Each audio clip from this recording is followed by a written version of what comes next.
Hey everyone, Shawn Clement here with our beloved videographer, editor, and now star of the show, Oh, yeah. Matt Bloy. And this is really cool because, Matt, you're a really experienced player left-handed, and you've grown up with wisdom in golf, and Yep. you've got some amazing clubhead speed and all that.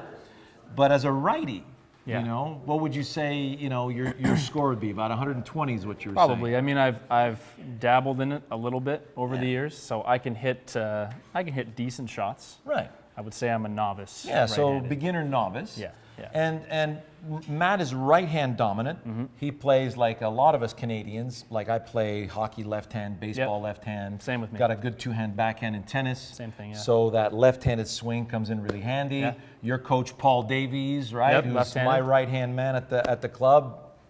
He grew up with Paul. Yeah. So a really cool story. And so what we're going to do is we're going to reverse that. I'm going to give Matt some lessons on how to be a righty. Yeah. And there's been a lot of resurgence of that now, especially with if you look at super speed golf. Yeah. And how to develop more clubhead speed. They encourage you to swing from the other side. Yeah. So we're going to show you how to develop the other side of your swing. And make it, like if you look at Henrik Stenson, when he hit a nice shot, Yeah. really close to the pin the other day.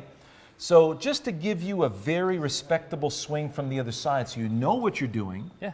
And that way you're developing both sides of the brain, both sides of the body, and you're going to increase your clubhead speed in the process. Yeah. And there's some really cool stuff that you're going to learn. You're going to say, hey, this feels like actually easier to do from this side, and you'll be able to plug it into the other side very nicely. Yeah. So let's start off with Sounds good. the purpose. Yeah. So we have This is a 7-iron. your grass cutting tool. Yep. You're going to use your grass cutting tool to cut grass in the direction that you want the ball to go. Gotcha. So let's start with your grip. Okay. Now with your lead hand, we talk about how we're going to use an umbrella. Right. So where would you put the club if you were going to hold it as firmly as possible? Probably about there. So right now you feel like you could really squeeze nicely on the shaft Yes. and actually virtually crimp the shaft. Yeah. Perfect. So if you were to Goldilocks that, so if you open the hand, if I were to put the club across the palm this way, and you feel that big gap right there, so obviously that feels a lot less, all right? A lot less solid. And if you put it too much in the fingers, now you feel like it's off as well. Awkward. So that's pretty cool. Yeah. Excellent. Umbrella. So the umbrella, now if you look at the thumb here, if you're going to hinge up and down, right, keep the thumb on the shaft. So when you hinge up and down right now, does it feel like that thumb can stay in place? It does. Yeah. And so if you go to the top of your backswing, let's see you go to the top of the backswing and stop. Do you feel like that thumb is supporting nicely and you're not letting go of the club? It feels secure. Good. Now notice how cupped that wrist is. So if you face the camera, Matt, Yep. go ahead and just face the camera and put your club back on the ground. And do you see how strong that hand looks? This is your average PGA Tour professional is going to see. You're going to see at least 3 to 4 knuckles right here. Yep. Now, if you see 3 to 4 knuckles like that, go ahead and put your other hand on the club. Okay. Now face back on this way here and go to the top of your backswing. So you notice right now, you're setting really nicely on that anatomical snuff box, and because you're doing that, it looks cupped.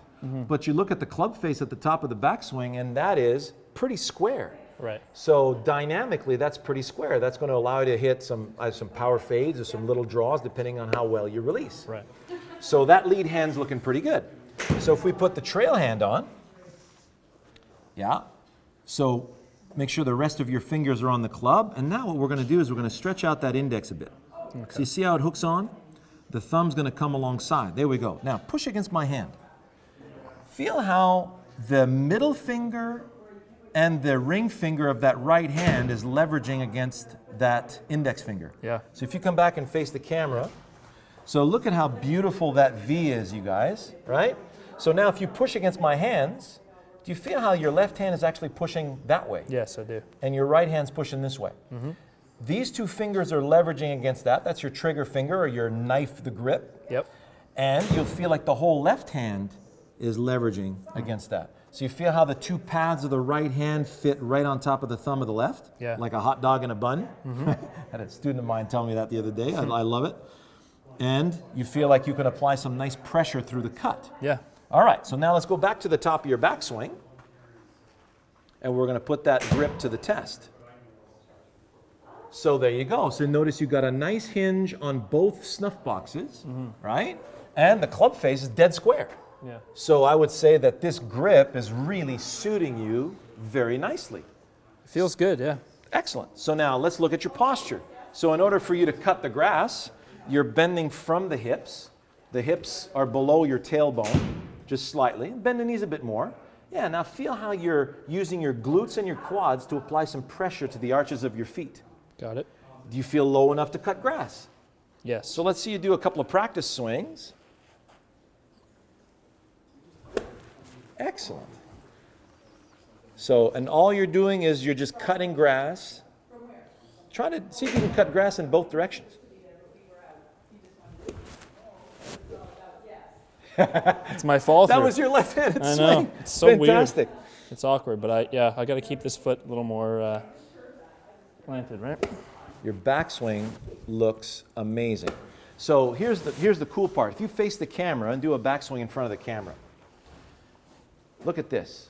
Notice how, see, in actual fact, what just happened is he used his right leg to move his body out of the way, and you notice that there's Bubba Watson right-handed. Notice how his whole rib cage and pelvis has turned on top of the hips. Notice how that left knee is rotated inward. Don't you feel balance on your feet? Yeah. So right now, both arches of his feet are secured to the ground, and if he wants to throw the club through that dandelion stem towards the target, he's in a great position to do that. So, Yep. so yes, beautifully centered. So we already have a nice grip, a nice posture, and a fantastic backswing. The backswing feels, well, I mean, I'm stopping, but the backswing feels comfortable. It looks awesome. Yeah, and Yeah. it's kind of, but I mean, it'll make sense for a lot of people that are starting out. The follow through kind of is always a little strange at first because they're focused down at the ball, and they're not really going to be able to turn exactly, through and the same that's and that's where, you know, because of wisdom in golf, we got you on a task. Yeah. We're going to be cutting through the grass and out into a picture. So we got a nice picture. You got Yeah. the screen over there to attract your attention. Yeah. So let's say there's your dandelion stem in disguise. So you got a nice grip. Put your hot dog in the bun. Yep. There you go. And you got your index finger. Fantastic. So go to the top of your backswing and stop. Does that feel like you could cut through that stem to the right edge of that intermediate point? Yes. Perfect. Go ahead. Fantastic. So that was a nice whipping cut, wasn't it? Yeah, felt good. Good. So now if I put a dandelion in your way, go ahead and set up. And we're basically putting the ball in the center of the feet. So your eyes, we're going to put them right here between the leading edge of the club and the ball. Can you see how the leading edge is in that perfect position to cut through this dandelion stem? Yes. And we're just going to cut to the right edge of that intermediate point. Okay.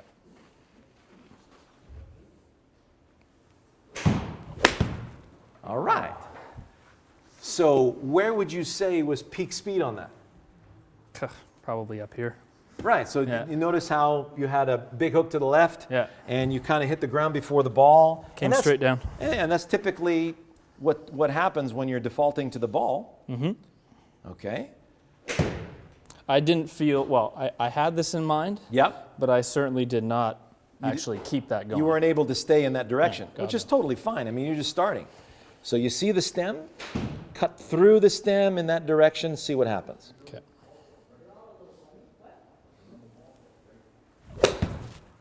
All right. So we're going to give you a little prediction here. Okay. So notice when you cut through the tee, you didn't stick it in the ground. No. So you were able to get all the way through it. Yeah. So let's do a practice swing above the ball. Go ahead and set up to the ball. Okay. Awesome. So feel like you're going to be swinging through the ball to the right of that intermediate point, and feel like the peak speed is going to be beyond that intermediate point. Awesome. Did you see the blur of the club? Yeah. It passed in the right direction. I think so, yeah. So lower yourself to the halfway to the ball. Halfway to the ball. Yeah, so like at the like the equator of the ball, right in the middle of the ball. Okay. If you make the same swing, don't you predict that you're going to top it? It does feel like that, yep. Yeah, so let's give you the permission to do that, right? Okay. So if you swing in that direction and feel the peak speed beyond that tee, does it feel like you're going to top the ball? Yeah. Let's see if you do. So focus on feeling that speed past the tee. How about that? Yeah, it was a little thin, but not topped. It wasn't topped. No. Right? No. So you see how we do that? You notice he stuck it a couple of times in the grass. Well, you don't want to perpetuate that and then have a phobia on sticking it in the ground all Well, the it time. didn't feel very nice either. Didn't Well, feel yeah, very good. exactly. So now if you lower the club, because I mean, hey, you'd be in good company. Jack Nicklaus, Greg Norman, they all hovered the club slightly off the ground. At address. Yeah. Yeah. So what you're going to do is lower the sole of the club just below the equator, Okay. but above the ground. Gotcha. Part of it was I did feel I felt my speed more forward that time. You stayed with it. Yeah, because I gave you the authorization to miss. Yeah. And therefore you go, oh, since I'm going to miss, I can just stay cares, with it. yeah. I'm not trying to hit it perfect, right? That's really important. Yeah. So now lower just below the equator. Okay. And predict that if you make the same swing, you're going to hit it slightly thin and barely graze the grass. Gotcha. Okay? Make the same whip. How about that? That was more solid. Yeah. Excellent. And we're just having fun. I mean, if you see, he's already drawing the ball because his dominant hand is really overtaking. That's what I was just going to say. Yeah. The difference in releasing the club Yeah. versus my left-handed swing. Yes. It's if anything, I have to. It's the total opposite, obviously. Like it's Yeah, completely exactly. the opposite. Exactly. That's why when my wife started playing, she started on the side that she played baseball on, and her Yeah. dominant hand is left. Right. So in baseball was pretty good up here. Yeah. And she always hit to the opposing field, right? And then we put her down right-handed. I mean, she was opposing field all day. Yeah. Then I switched her left-handed, and she starts drawing the ball immediately.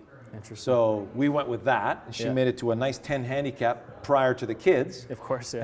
And now, she's a solid 15 playing twice a year. Yep. Okay, I'm going to try that again. Good. I think that one I stuck that's it in it. there a bit. So if you swing to the right of that intermediate point and you hover the club barely above the grass and predict that you're going to hit it thin. Okay. Awesome. Now look at it go, eh? Yeah. So if we were to make, I mean, obviously you're closing the face significantly. Yeah. So we can Weaken it a bit? Yeah, weaken the grip a smidge.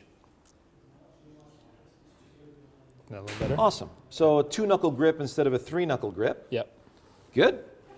Definitely felt strong, but Yeah. And we're going to continue with nice posture.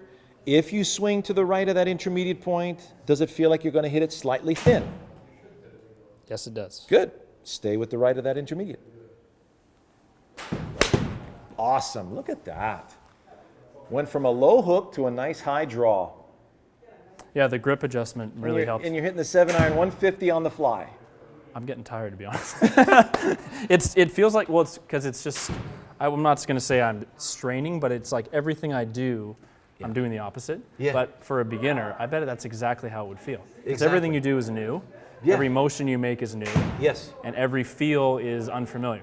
That's basically what it feels like. Exactly. Exactly. So you notice how we went about our task, right? It's Yeah. about, hey, when I swing that way, it feels like the sole of the club is going to collect this. Yeah. And you go ahead, and that gives you the permission to stay with a nice swing through there, and you're not trying to hit the ball. No. And for having no real ability, the difference between me swinging towards Yes. and just sticking it, I mean, it was well, in terms of time spent, Yes. it's pretty easy to get better results. Exactly. 5 minutes And that's very typical. When you come Yeah. to see us for a lesson, Yeah. I mean, the results are literally immediate in the first lesson. Yeah. You start hitting really good quality benchmark golf shots. I can see that, And, yeah. and then your brain's got something to rely on after that, Yeah. right? Yeah. So we'll have more to come on this. Yeah. I'm gonna get That hooked was- on the That was results. a great first session. And, Yeah. and when you said, I'm feeling a little tired, Yeah. so you can see now how that's really going to help shape that side of your body and those muscles. It feels out of shape on the other side. It's Exactly. the strange part. Yeah, right? so it'll balance out the body and help you get more clubhead speed for when you're playing on the proper side. Awesome. Well, I look forward to doing some more. All right. All right. All the best, you guys.